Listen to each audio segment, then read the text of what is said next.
Olá pessoal, eu sou o professor Rafael, professor do curso de auxiliar veterinário, e hoje a gente vai para mais uma videoaula, da continuidade das nossas aulas.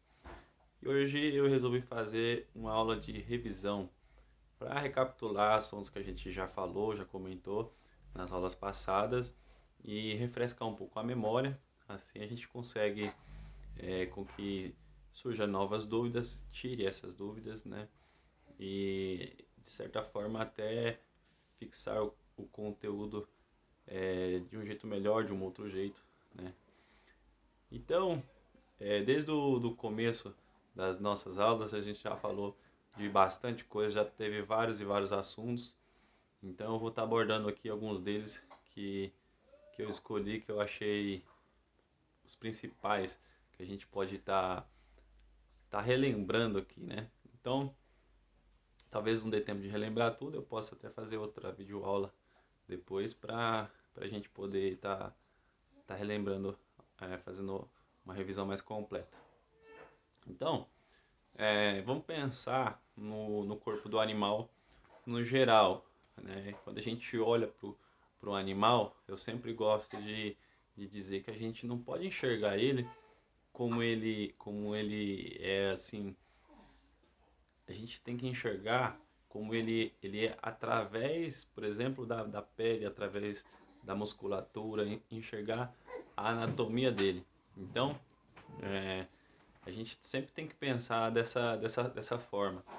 Fica mais fácil da gente tá olhando para ele. Então, existe uma coisa chamada meios semiológicos, que eu já comentei durante a aula com vocês. Então, o que são esses meios semiológicos? São jeitos da gente examinar o animal.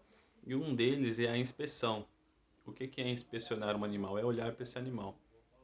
Quando a gente olha para esse animal, a gente começa a enxergar algumas coisas, né, que estão normais e que estão anormais. E para isso ficar mais fácil da gente poder enxergar, a gente tem que pensar desse jeito que eu falei. Então, onde ficam as estruturas que compõem o corpo do animal? Quais são elas? Então, vamos lá, a musculatura, o esqueleto, qual que é a função, né? Então, basicamente, eu tenho que conhecer o animal quando ele está normal, né?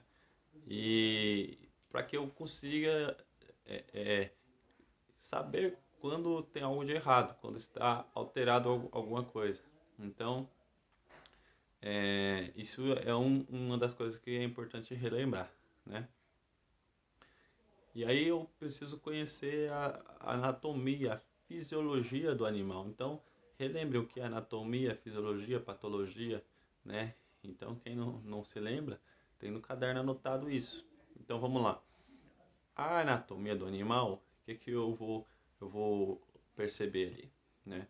Onde ficam os ossos? Em que posicionamento fica? Como que o animal anda?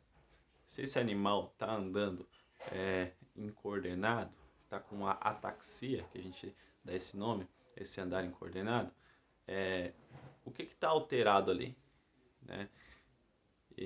Se isso, aí a gente vai chegar a um diagnóstico, né? Se é, por exemplo, uma fratura, se é uma luxação, se ele está ali mancando com essa ataxia, seja por causa de um trauma muscular, uma distensão muscular, né? Se for qualquer coisa desse tipo. Então a gente tem que sempre pensar nisso, no que está alterado, né? No que está normal, tem que conhecer essa parte, certo? Então, gente, vamos lá. Vamos pensar na...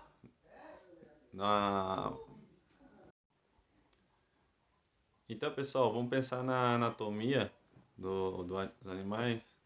É, a gente vai sempre pensar de acordo com aquilo que a gente vai fazer, qual que é o procedimento.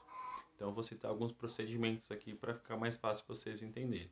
Quando a gente faz um curativo, né, então a gente tem que pensar em quais as estruturas que a gente vai fazer ali. No caso, por exemplo, de uma fratura, uma imobilização, a gente vai Tem que pensar nisso, né?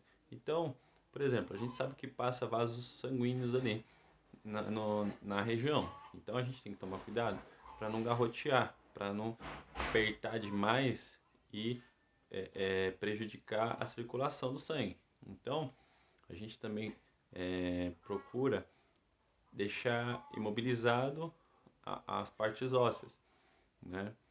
As estruturas ósseas, que é a função desse tipo de curativo, certo?